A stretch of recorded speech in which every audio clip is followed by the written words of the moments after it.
Bismillahirrahmanirrahim. Assalamualaikum warahmatullahi wabarakatuh.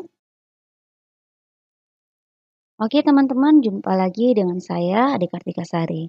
Baiklah teman-teman, pada hari ini kita akan belajar terkait dengan uji Chi-square dengan SPSS. Nanti kita akan contohkan untuk desain cross-sectional dan desain case control ya. Oke, tanpa berlama-lama langsung saja kita ke materinya. Jadi konsep dasar dari uji Chi-square. Jadi uji ini adalah bertujuan untuk mengetahui hubungan antara variabel yang terdapat pada baris dan kolom. Jadi biasa juga kita sebut variabel independen yang terdapat pada baris dan variabel dependen yang terdapat pada kolom.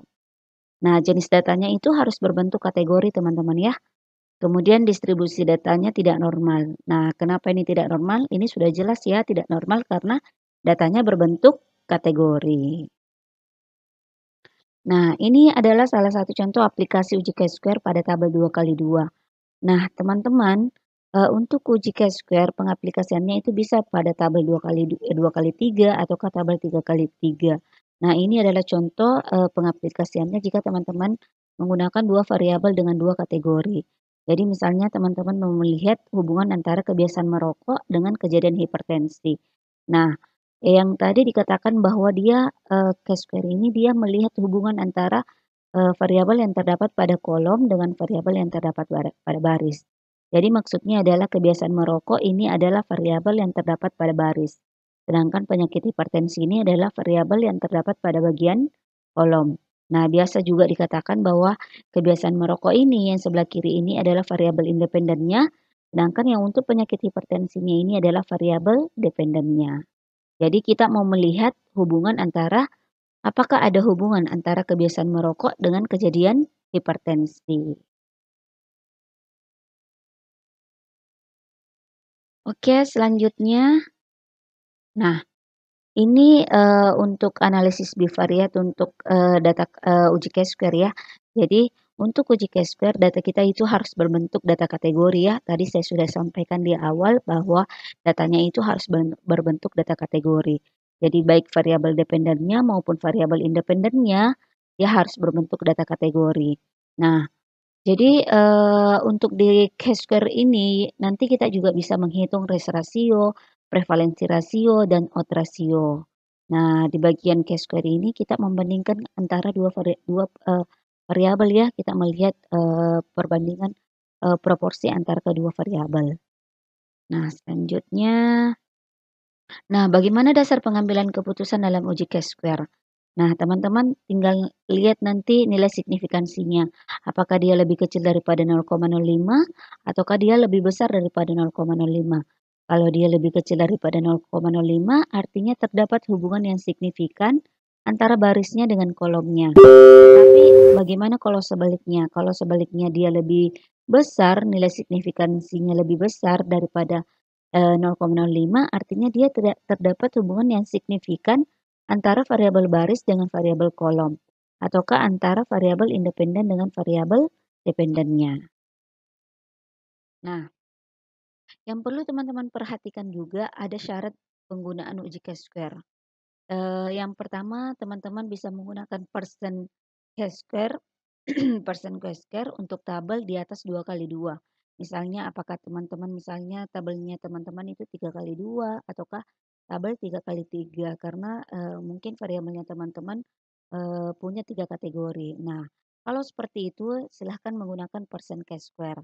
Tetapi kalau misalnya tabel teman-teman itu tadi 2x2 yang seperti saya contohkan tadi di awal antara kebiasaan merokok dengan kejadian penyakit tadi itu dia tabel 2x2 berarti teman-teman bisa menggunakan continuity correction sama uji Fisher-Extat.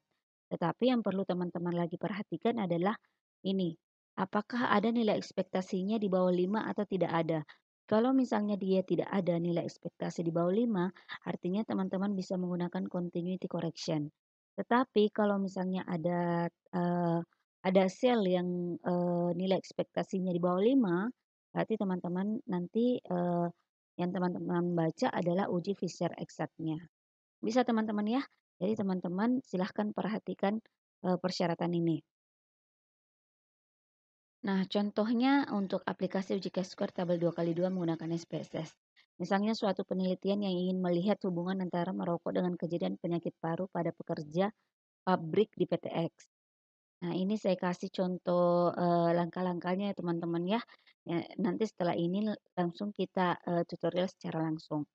Nah, jadi langkah pertama yang perlu teman-teman lakukan adalah teman-teman silahkan masukkan datanya dulu ke SPSS, dengan 2 variabel tadi ya, variabel merokok dengan variabel kejadian penyakit paru. Nah, variabel merokok tadi ada 2 misalnya ya, kita punya 2 kategori, karena kan tadi tabel 2 kali 2 ya, jadi misalnya merokok dengan tidak merokok. Sedangkan untuk kejadian penyakit paru, penyakit paru dengan tidak penyakit paru. Nah, setelah itu teman-teman masukkan ke dalam SPSS, silahkan klik analyze, kemudian teman-teman klik descriptive statistik, kemudian teman-teman silahkan klik yang cross tab. Setelah itu nanti akan muncul kotak dialog seperti ini, teman-teman silahkan masukkan variabel independennya di bagian rows, di kolom di ini ya, di kotak dialog rows-nya. Jadi, pokoknya semua, variabel-variabel dependen itu masuk di rows. Jadi kalau misalnya teman-teman punya 2 atau ke 3 atau ke 4 variabel independen, berarti silahkan dimasukkan di bagian rows. Sedangkan yang kolom ini adalah untuk variabel dependennya. Nah, jangan sampai ketukar teman-teman ya. Nah, setelah itu, setelah teman-teman masukkan di bagian rows dan kolom, silahkan klik yang statistik. Nah, setelah nanti teman-teman klik statistik, silahkan centang yang bagian chi-square. Nah, selanjutnya setelah centang chi-square, selanjutnya nanti kita pilih lagi menu cells. Nah, di cells ini yang perlu teman-teman centang adalah kalau yang ini ya, yang observe sama nilai expected. Nah, kenapa ini nilai expected penting sekali teman-teman centang? Karena kan tadi untuk membaca, hasil ujinya itu kita perlu lihat apakah dia ada nilai ekspektasi di bawah 5 ataukah tidak ada. Kalau misalnya dia tidak ada, berarti teman-teman bisa gunakan tadi continuity correction, ya. Boleh bisa teman-teman ya. Nah, selanjutnya percentage-nya. Nah, di sini ada row sama kolom. Nah, ini biasa juga ketukar. Jadi kalau misalnya teman-teman penelitiannya adalah, cross sectional, desain penelitiannya cross sectional, silahkan teman-teman pilih persen baris. Berarti teman-teman centang yang row-nya. Tetapi kalau misalnya teman-teman desain penelitiannya adalah case control, berarti teman-teman centang yang persen kolomnya. Setelah itu silahkan klik continue. Nah, nanti outputnya seperti ini teman-teman ya. Jadi ini adalah salah satu, hasil analisisnya. Jadi ini adalah tabel cross tabulation namanya. Eee, Tabel cross tab atau tabulasi silang antara kejadian merokok dengan kejadian penyakit paru. Nah, kalau kita interpretasi berarti ada sebanyak 29 responden atau sebesar 61,47% dari 47 laki-laki yang merokok dan terkena penyakit paru, dan ada 13 orang atau 21,6% dari 50 orang yang tidak merokok dan terkena penyakit paru. Jadi kalau kita lihat dari hasil cross tabulation-nya memang proporsi, orang yang merokok, itu lebih banyak yang terkena penyakit paru dibandingkan dengan, orang yang tidak merokok. Kemudian hasil yang kedua adalah, ini tabel chi-square test. Nah, ini tadi yang perlu teman-teman perhatikan ya, ini yang di samping. Nah, yang perlu teman-teman, garis bawahi, teman-teman langkah pertama yang perlu teman-teman lihat adalah lihat yang bagian bawah sini. Nah, perhatikan bahwa tabelnya teman-teman itu adalah tabel 2 kali 2 kah, 2 kali 3 kah, ataukah 3 kali 3. Di sini di bawah nilai hasil chi-square test itu sudah ada ya, sudah ada keterangannya. Jadi teman-teman tinggal lihat, jadi kalau dia tabel 2 kali 2, berarti teman-teman, nanti akan menggunakan continuity correction ataukah tabel uji Fisher Exact. Nah, sekarang teman-teman lihat lagi, di sini dikatakan bahwa "Null cell have expected count less than 5". Berarti tidak ada, sel yang, nilainya di bawah 5, berarti 0 ya. Berarti 0 sel. Nah, berarti teman-teman bisa gunakan continuity correction. Nah, kalau misalnya di sini dikatakan 1 sel misalnya nilai expected-nya di bawah 5, berarti yang teman-teman baca adalah nilai Fisher exact-nya. Nah, karena kebetulan pada hasilnya ini dikatakan bahwa no cell, berarti yang teman-teman baca adalah bagian yang ini. Ini teman-teman ya, hasilnya adalah 0,001. Nah, jadi interpretasinya bahwa hasil uji Chi-square menunjukkan bahwa nilai p-value-nya itu 0,001, artinya ada hubungan antara kejadian antara perilaku merokok dengan kejadian penyakit paru pada laki-laki di pabrik pada PT X. Karena dia di bawah 0,05 ya. Nilai ini kan tadi dasar pengambilan keputusan untuk p-value-nya itu kan dia dikatakan berhubungan kalau dia di bawah 0,05. Nah, kalau dia di atas 0,05 artinya tidak ada hubungan. Tapi ini nilai signifikansinya di bawah 0,05 artinya ada hubungan ya antara kejadian merokok dengan kejadian penyakit paru. Nah, selanjutnya dalam uji Chi-square teman-teman ada juga nilai prevalensi rasio, kemudian odds rasio, kemudian risk rasio. Nah, ini yang perlu teman-teman tahu juga ya dalam uji Chi-square.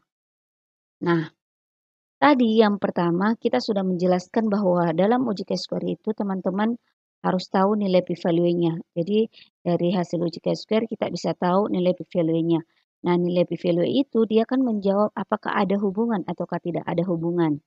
Nah, ternyata bisa dijawab oleh nilai p-value. Contohnya, tadi kan kita melihat hubungan antara rokok dengan kejadian penyakit paru ya.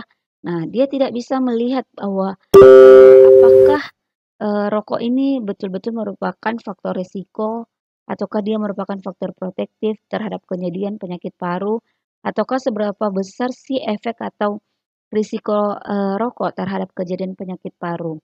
Nah, untuk mengetahui ini, inilah biasanya kita gunakan yang namanya ukuran asosiasi yang biasanya kita nyatakan dalam prevalensi rasio atau biasa kita singkat dengan PR, kemudian relative risk atau RR dan odds ratio atau OR.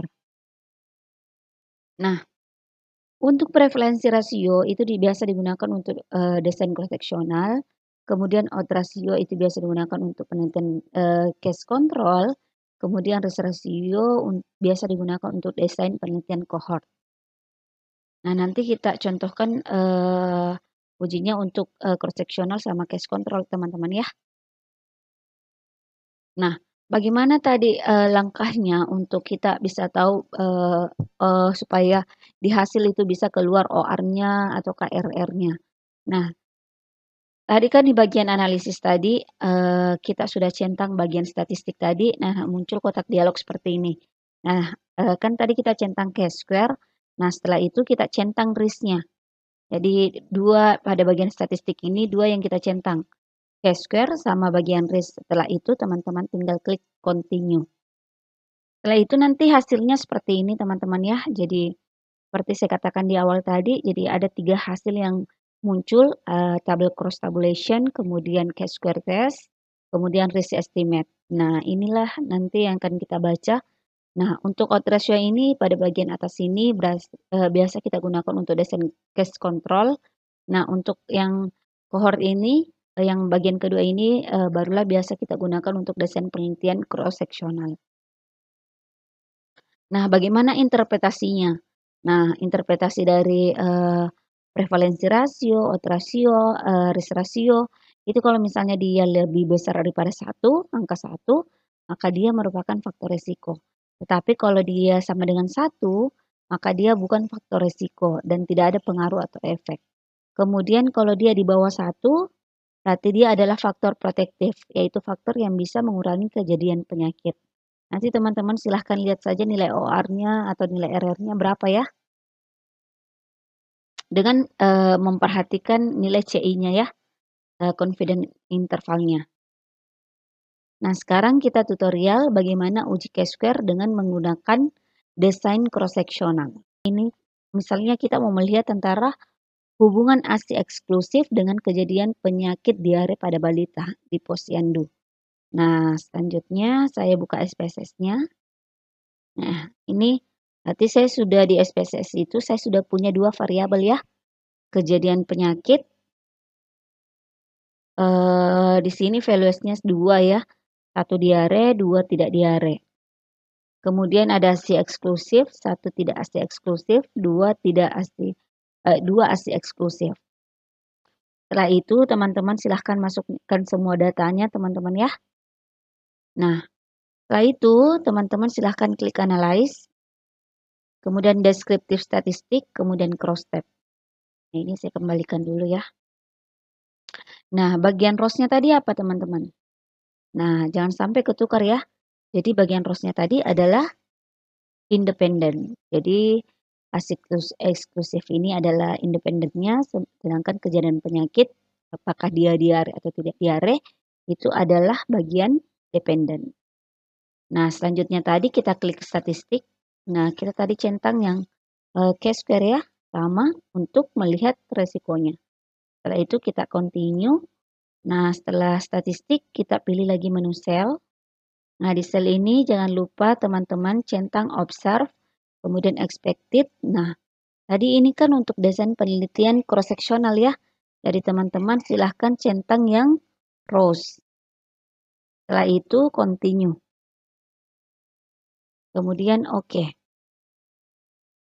Nah, seperti ini hasilnya teman-teman. Nah, jadi ada nilai cross tabulation, kemudian Q-square test, kemudian nilai risk estimate.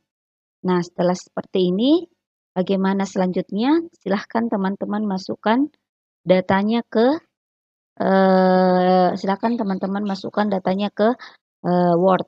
Nah, saya sudah kasih contoh ya. Jadi kalau nanti teman-teman punya desain cross sectional, nanti tampilan tabelnya seperti ini.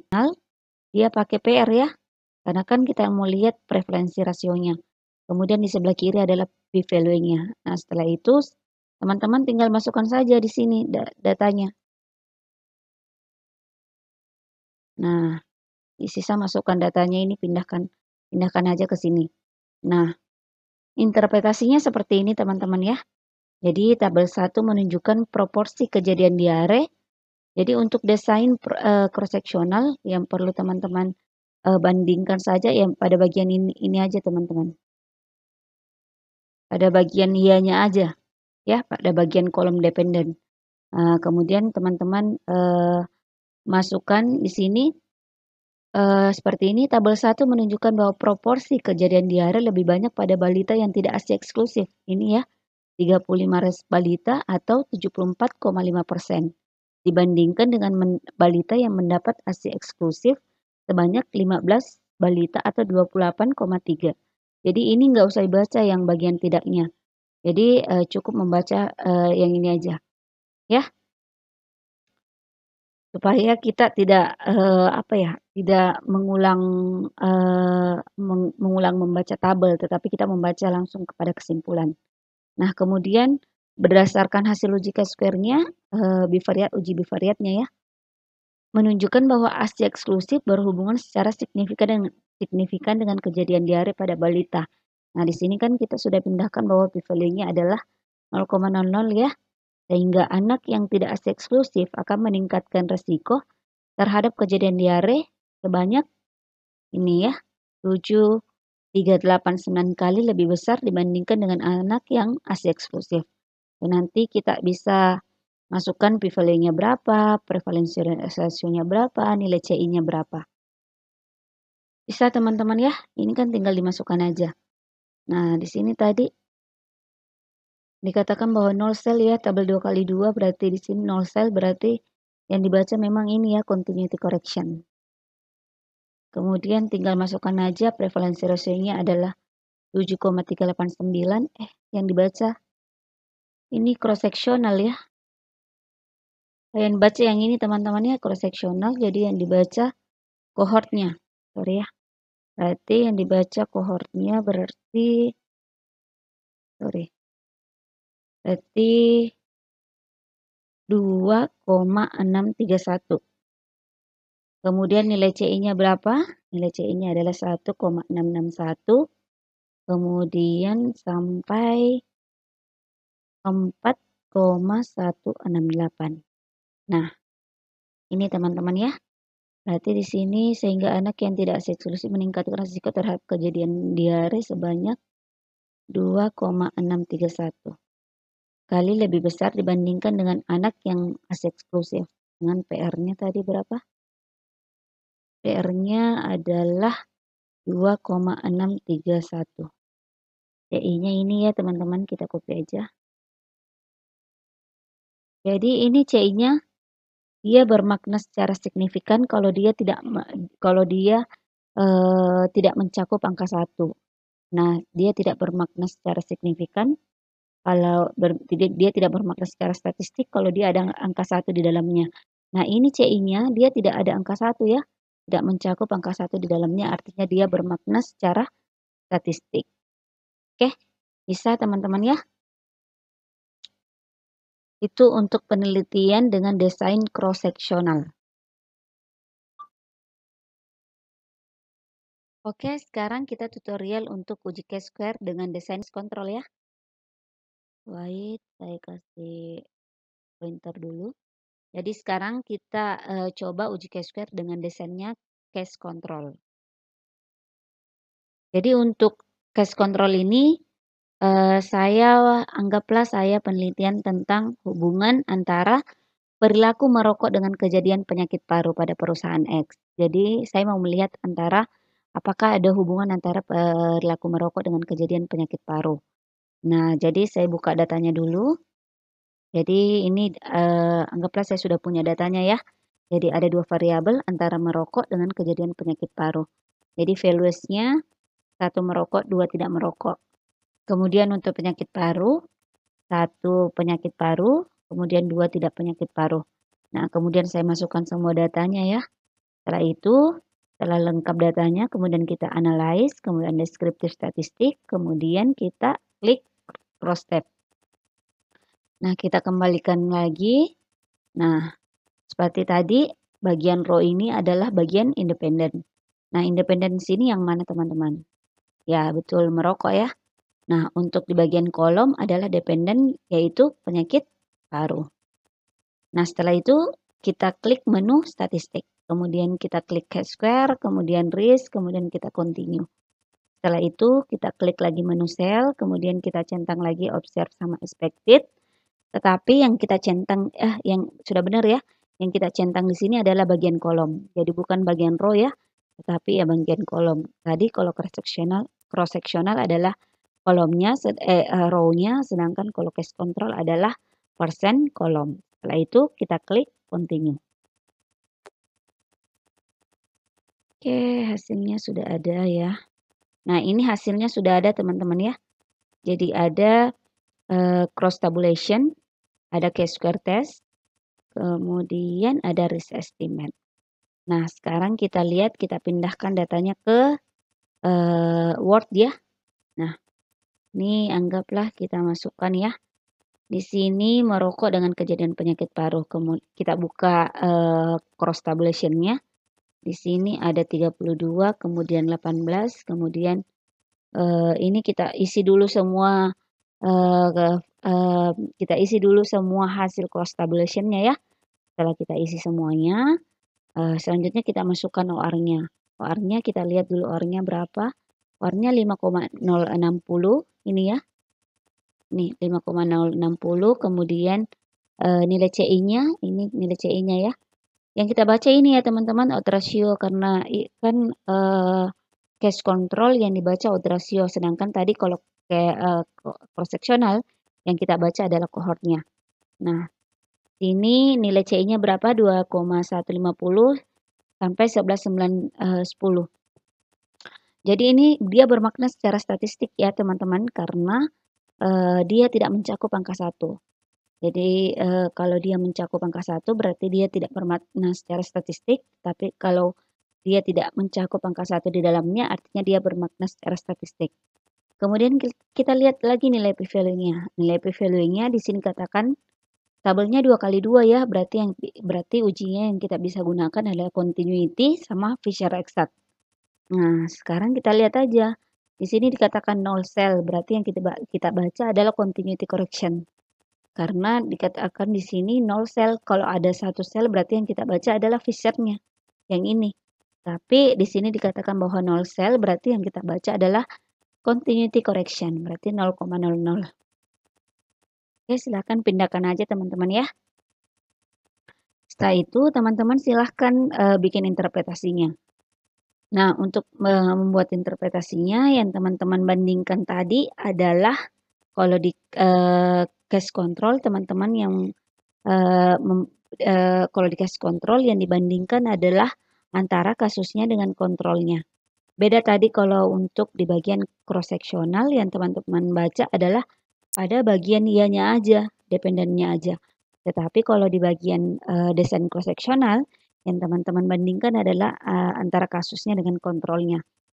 Jadi untuk membacanya adalah tabel 1 menunjukkan bahwa proporsi responden yang merokok lebih banyak pada kelompok kasus yaitu sebanyak 32 responden atau 71,1% dibandingkan dengan kelompok kontrol sebanyak 18 responden 18 responden atau 32,7%.